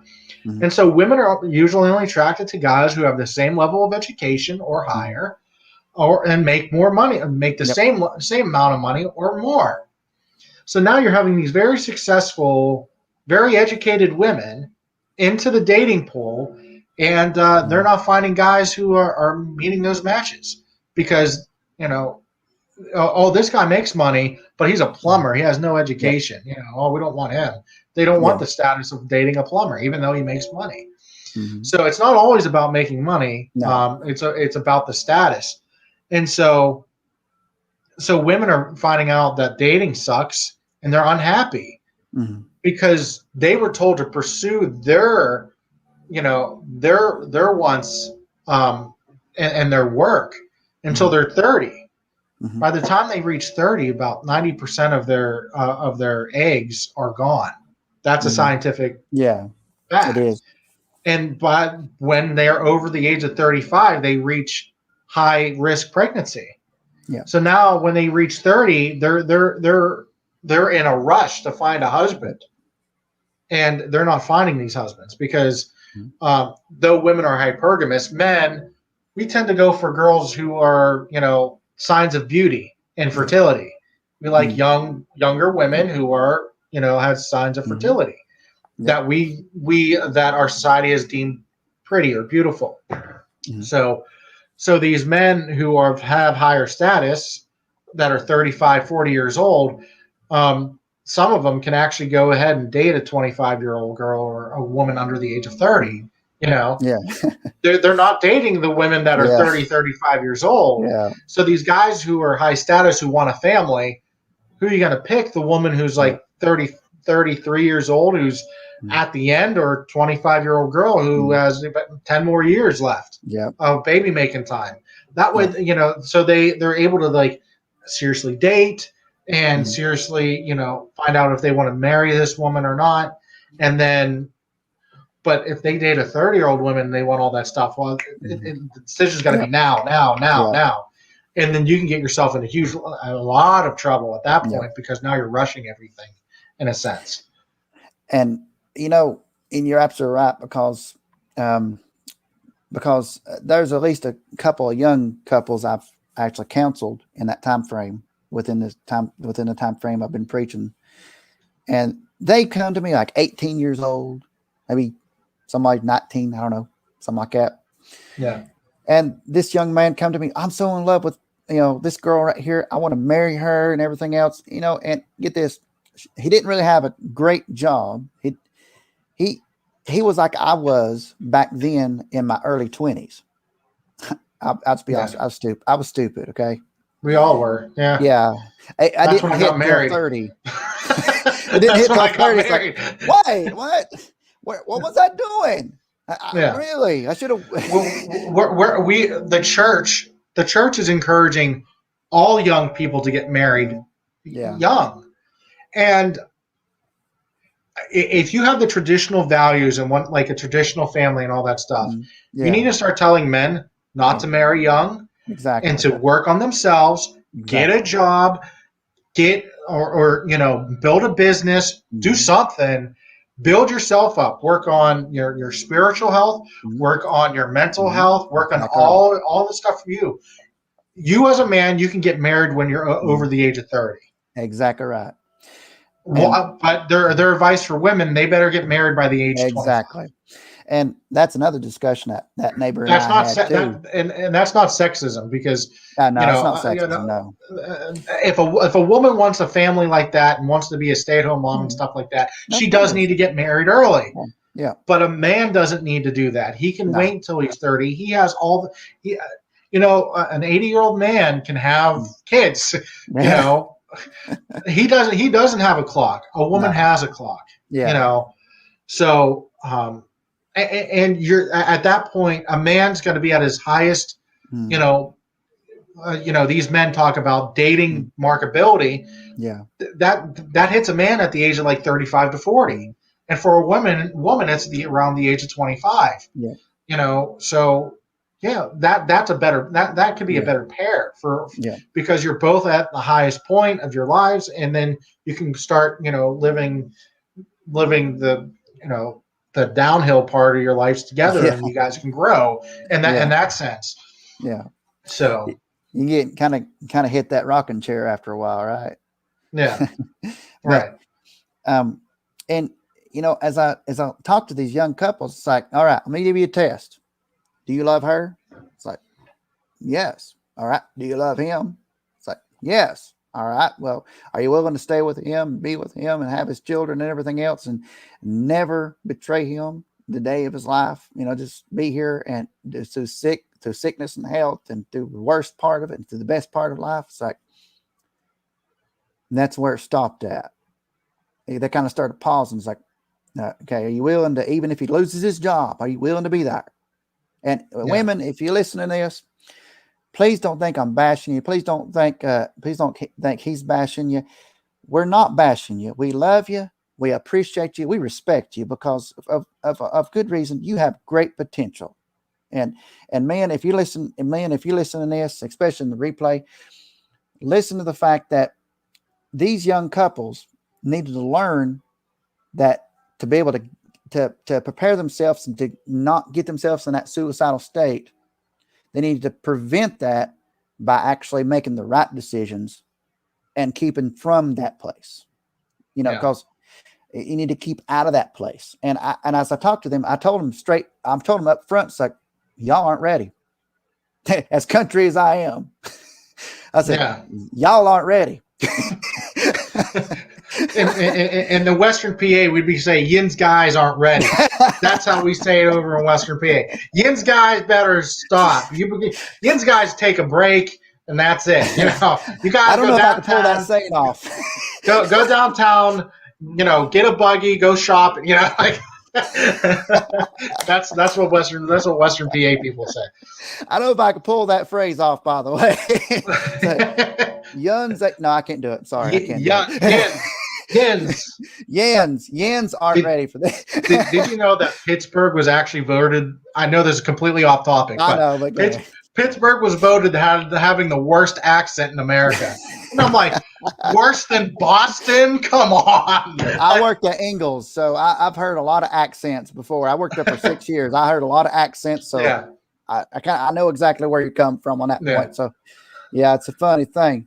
But as I was talking to these people, as these young people, at least a couple of young people, tell them, well, we just love each other. We want to be together. As I told them that, they didn't really like it at first. They took my advice, but they kind of where I'm talking about. They kind of shrugged it off the side. Like, we're just going to date and everything else. And I told them, look, if you want to date, that's fine. Just stay date for a while. See, just test it out. Test the waters out. See where you're at. Because at the moment you're at now I know what it's called. It's the honeymoon stage. And honeymoon phase, the honeymoon phase, well, I'm trying to prepare these people to not get in that suicidal stage to where they lost everything. They're at ground zero. Yeah. That's what I'm trying to do for her. Yeah. And And that's to what the look out Bible for tells us to do. look out for the red flags. Exactly. Amen. That to look out for the red flags. And and here's what I was trying to tell them. And as a preacher, I go in preacher mode most of the time with this one. I tell them, so look, let's test it out. Let's open the Bible up and see where you stand with God first. And if you're unequally yoked, it ain't going to work. It's never going to work because you're going to disagree on everything. It's going to crash and burn. And God's really not going to bless it because you know why? You're unequally yoked. Yeah. If one believes they can do this without, respecting you, then, and you think you can go this way, it's like you're handcuffed and it's like you're handcuffed to each other, but you're trying to jerk you're trying to pull two different directions. And that's what happened in my marriage. You're trying to just pull two different directions. And that's where that train of thought of suicide begins, when everything starts crashing down to the point where ground zero. And it all starts crashing down. And we both, I mean, everybody does. We miss the red flags early on in that honeymoon phase. And I really did. Yeah, because we all did. Again, I'm not trying to talk bad about my wife or my ex-wife or anything like that, but there was one particular red flag that now looking back on it, it's like, how one, did I not see this? Yeah. Two, if I saw it then, I would have ended it. Yeah. Knowing what my life is now would have been a possibility. I mean, that's like, I can say that in hindsight now. But if I recognized the red flag then for what it was, I would have ended our relationship then, back when it started. And the red flag was early, very early. And it is what it is, It is what it is. Yes, sir. It is what it is. And that's what we're trying to do on here tonight. We're trying to show awareness for these fathers, especially. We don't want the young men, especially, to get to that point. Yeah. We want to try to save them the heartache of where we are now. Yeah. I would suggest that for the men watching this, the young men watching this, the biggest red flag that you need to look out for is any sign of narcissistic behavior. Yeah. Yep. And it comes in different forms. If she puts people down to make herself look better, that's a huge red flag. If she even put down people she supposedly loves or are friends with, and never takes blame for things. These are things that are huge, humongous red flags, because if she's talking bad about her friends or loved ones and family members, she's going to be doing it to you. Yep, she will. She's going to be doing it to you at some point. And if she can do no wrong, before you're married, she can do no wrong when you're married. Exactly. So that's probably one of the biggest things that men need to look out for. Exactly. And unfortunately, we don't. We don't see that until it's too late. We didn't see it until it was too late. We probably did see it. We just denied it. That's a lot of times. That's where it was very. And sometimes women, you'll see the narcissistic behavior, and then, oh no, all of a sudden they'll start changing. Yeah. A little bit, just like throw you. They keep you dangling wrong, right? Yeah. Yeah, exactly. Yeah, false sense of humility here, false sense of humility there, and then. And there are great women out there that will be great wives. I've seen potential women that can be great wives out there. I've seen, and it's not even the women who marry, tell you the truth. It's sometimes family that will betray you as well. Yeah, it can be. Yeah, I've experienced that personally. Yeah, I fortunately have not experienced that betrayal. Well, I'm glad you have not Right. Felt that, because I feel for you, brother. Yeah, thank you very much. Thank you, Mr. Brother. I appreciate that. But in the end of it, excuse me, in the end of it,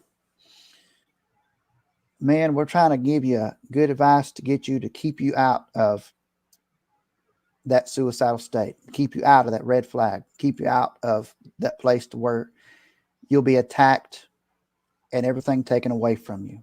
Because we know how it feels to be able to look, to be able to lay in our bed just by ourselves, and those tormenting thoughts, just just hearing the thoughts of hearing the voice of our kids, wondering where they're at, what they're doing, and just looking in their bedroom, or even maybe they have a cot or something like that. They had a cot or something like that, or maybe a crib, something like that in their own bedroom. Cause I actually had that in my apartment back when it was just me and Sam. And we don't want you to feel that pain, suffer. We don't want you to have that heartache that you're probably never going to forget for the rest of your life. And you won't forget it.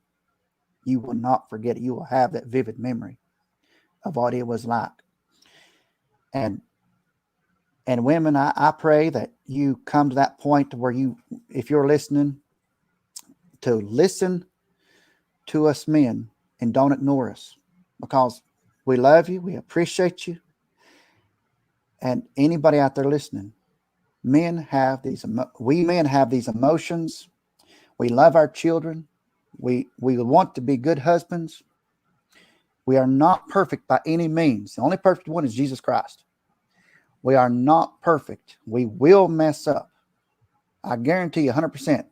We will mess up along the way. And out of all honesty, we probably won't talk about our feelings. We probably won't, because we've always been taught, don't talk about our feelings. We've always been taught to get up there and just be a man, like you said. And sometimes it gets thrown in our face. Exactly right. And we just don't want you in that place to where we want to prevent you from being in that place to where the devil can attack you and make you feel like you're worthless, because there's people out there that will take advantage of you. And I know women, there is men that will take advantage of you. And we men we are, us two here, where I can tell we're good men here. We love you and appreciate you. We want you to know that we don't want to take advantage of you. And if we ever have taken advantage of any women, we'll take full responsibility for it. Now we will. If we had before, we will now, because we learned.